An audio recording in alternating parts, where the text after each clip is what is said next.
को मेरा नमस्कार। और आज हम कक्षा 10 के विज्ञान के 20 महत्वपूर्ण वस्तुनिष्ठ प्रश्नों का अध्ययन करेंगे।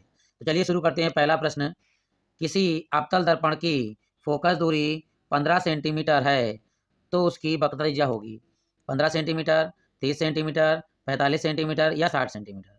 हम जानते हैं कि वक्रता त्रिज्या r का जो मान है वो 2f के बराबर होता है, 2 गुना, अर्थात वक्रता त्रिज्या फोकस दूरी से 2 गुनी होती है। तो 2f, f का मान कितना दिया हुआ है, f को बोलते हैं फोकस दूरी 15।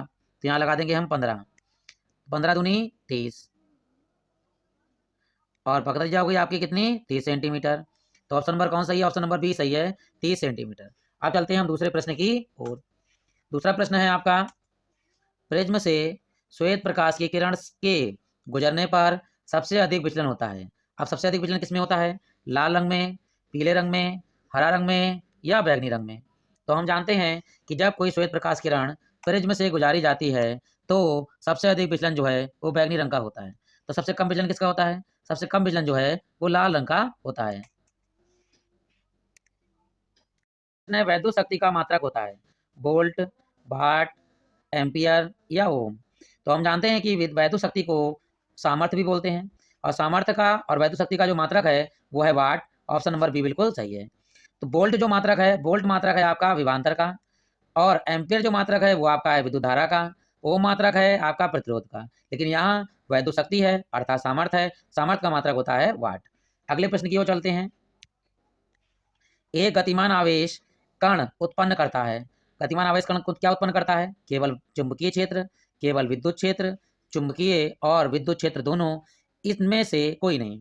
तो हम जानते हैं कि गतिमान आवेश जो है वो चुंबकीय क्षेत्र भी उत्पन्न करता है, विद्युत क्षेत्र भी उत्पन्न करता है, अर्थात ऑप्शन सही होगा ऑप्शन नंबर सी, चुंबकीय और विद्युत क्षेत्र दोनों। अगले प्रश्न की ओर चलते हैं। एक वैद्युत यूनिट बराबर है। अब वैद्युत यूनिट यानी यूनिट किसके बराबर होती है? वाट के बराबर है, किलोवाट के बराबर है, किलोवाट प्रति घंटा के बराबर है, या किलोवाट घंटा के बराबर है। तो हम जानते हैं कि यूनिट जो है वो किलोवाट घंटा के बराबर होती है। ऑप्शन नंबर बी बिल्कुल सही है।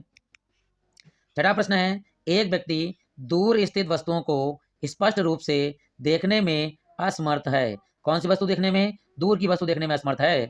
उसके नेत्र में दोष होगा, दीर्घ दृष्टि दोष होगा, निकट दृष्टि दोष होगा, जरा दूरदर्शिता होगा, या ये सभी होंगे। तो भाई उसे दूर की देखने में असमर्थ है, लेकिन अर्थात वो पास की वस्तु देख सकता है, और जिसको पास की वस्तु दिखाई देती है उसमें होता है निकट दृष्टि दोष। उल्टा होता है, निकट की वस्तु दिखाई दे, दूर की ना दिखाई दे तो निकट दृष्टि दोष है, और दूर की दिखाई दे और पास की ना दिखाई दे तो उसे दूरदर्शी दोष होता है। तो यहाँ दूर की दिखाई नहीं दे रही है अर्थात पास की स्पष्ट रूप से दिखाई दे रही है, और पास की दिखाई देगी तो निकटदर्शी दोष। ऑप्शन नंबर बी बिल्कुल। प्रश्न है, एक लेंस की क्षमता जो है वो 5D यानी कि 5 डायोप्टर है, तो इसकी फोकस दूरी है प्लस के 50 सेंटीमीटर, माइनस के 50 सेंटीमीटर, प्लस के 20 सेंटीमीटर या माइनस के 20 सेंटीमीटर।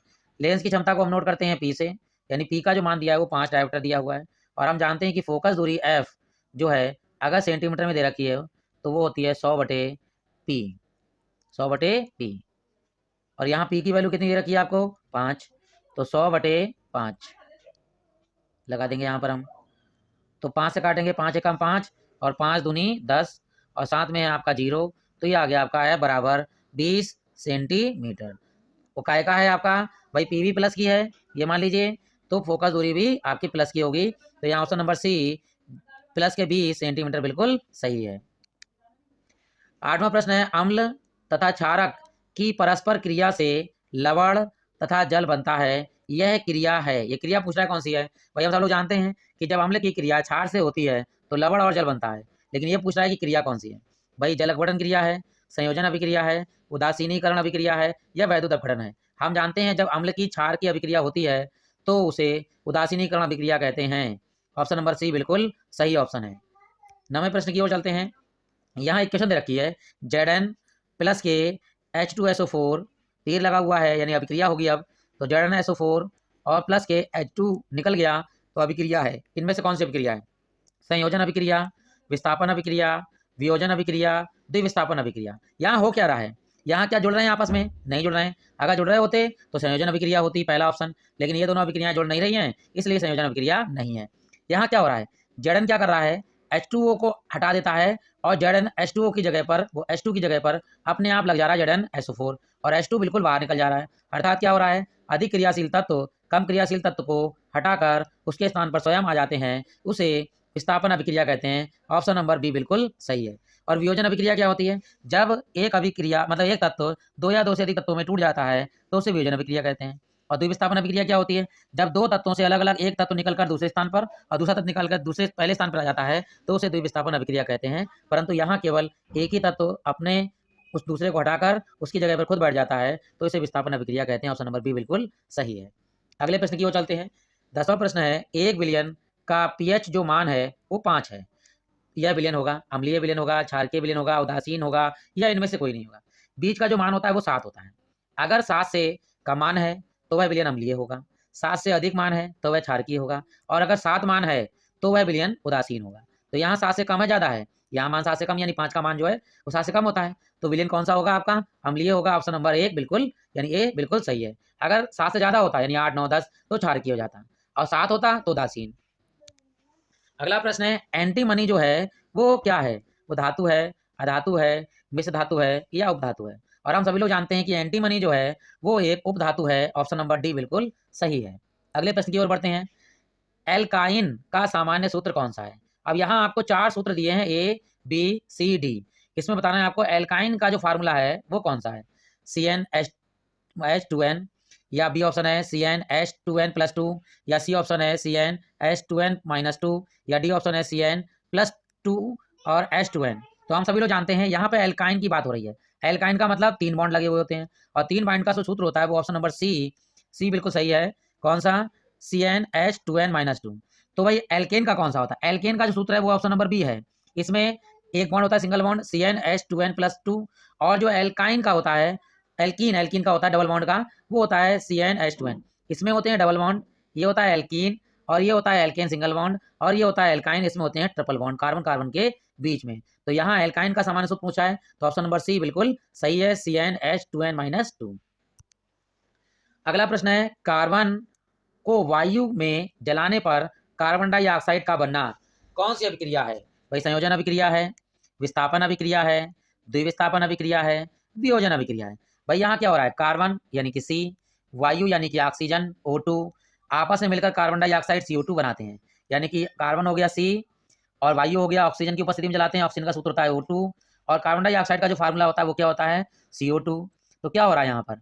यहाँ पर सी और O2 की क्रिया होकर CO2 बनाता है, अर्थात ये दोनों जुड़ जा रहे हैं, और जुड़ने का होता है संयोजन अभिक्रिया, यानी ऑप्शन नंबर ए बिल्कुल सही है, यह अभिक्रिया आपकी संयोजन अभिक्रिया। अगला प्रश्न है आपका 14वां, पादप में जाइलम उत्तरदायी है।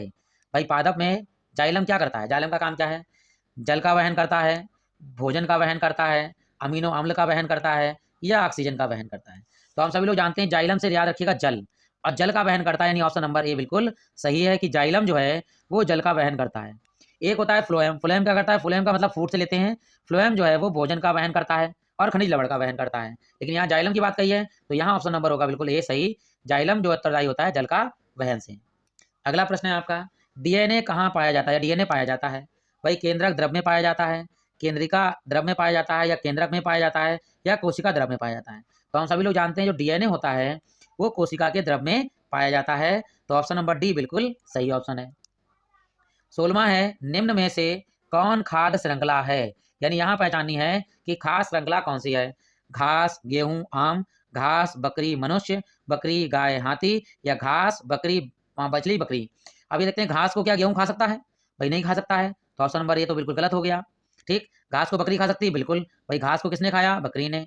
और बकरी को किसने खाया? मनुष्य ने। बिल्कुल सही है भाई कि यहाँ पर घास को बकरी ने खाया और बकरी को मनुष्य ने खाया, तो ये खास श्रृंखला है, तो ऑप्शन नंबर बी बिल्कुल सही होगा। लेकिन आगे हम चेक कर लेते हैं कि सही है नहीं है। क्या बकरी को गाय खा सकती है? नहीं, ये भी ऑप्शन गलत है। घास को मछली और मछली को बकरी, भाई घास को तो मछली खा सकती है परंतु बकरी जो है मछली को नहीं खा सकती, क्योंकि बकरी जो है वो शाकाहारी है, ये भी ऑप्शन गलत है। तो यहाँ खास श्रृंखला ऑप्शन नंबर बी बिल्कुल सही है, घास को खाया बकरी ने और बकरी को खाया मनुष्य ने। अगला प्रश्न है, जठर रस स्रावित करने वाली जठर ग्रंथियां कहाँ पाई जाती हैं? अर्थात पाई जाती हैं, लिखा है यहाँ पर अमाशय में पाई जाती है जठर ग्रंथियां, जठर रस की ग्रंथियां, या छोटी आंत में पाई जाती हैं, यकृत में पाई जाती हैं, या बड़ी आंत में पाई जाती है? तो जठर जो ग्रंथियां पाई जाती हैं वो होती हैं अमाशय में, तो ऑप्शन नंबर ए बिल्कुल सही है, अमाशय में जठर ग्रंथियां पाई जाती हैं।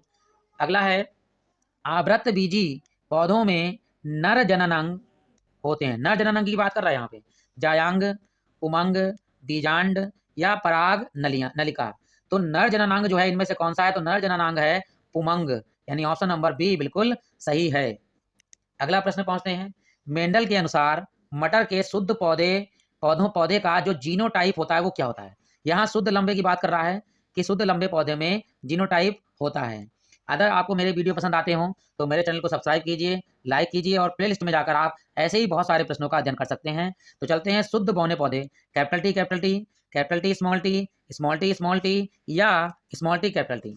तो यहाँ शुद्ध बौने की बात करिए तो शुद्ध बौने जो पौधे होते हैं वो option number A capital T होते हैं। तो भाई कैपिटल टी और स्मॉल टी कैपिटल टी क्या होते हैं? ये होते हैं संकर लंबे पौधे। याद रखिएगा कि अगर कैपिटल टी स्मॉल टी हैं और स्मॉल टी कैपिटल टी हैं तो ये होंगे आपके संकर लंबे पौधे। याद रखिएगा संकर लंबे पौधे होंगे। ठीक है, तो स्मॉल टी क्या होगा? स्मॉल टी होंगे शुद्ध बौने पौधे, ये भी याद रखेंगे आप। अगला अंतिम प्रश्न की ओर बढ़ते हैं कि रक्त का लाल रंग निम्नलिखित में से किस प्रोटीन के कारण होता है? लाल रंग की बात कर रहा है, रुधिर में लाल रंग किसके कारण होता है? थ्रोबिन के, फाइब्रिन के, हीमोग्लोबिन के या थार्मोप्लास्टिन के? तो हम सभी जानते हैं कि रुधिर में जो लाल रंग पाया जाता है वो हीमोग्लोबिन के कारण ही पाया जाता है। तो ऑप्शन नंबर सी बिल्कुल सही है। इसमें एक चीज और याद रखेंगे कि हीमोग्लोबिन क्या करता है? हीमोग्लोबिन क्या करता है? फेफड़ों से ऑक्सीजन पूरी बॉडी में पहुंचाता है, ये याद रखेंगे। इसी के साथ आप सभी लोगों को हृदय से धन्यवाद। थैंक यू वेरी मच या सो मच। आप सभी लोग मेरे वीडियो को ऐसे ही देखते रहिए।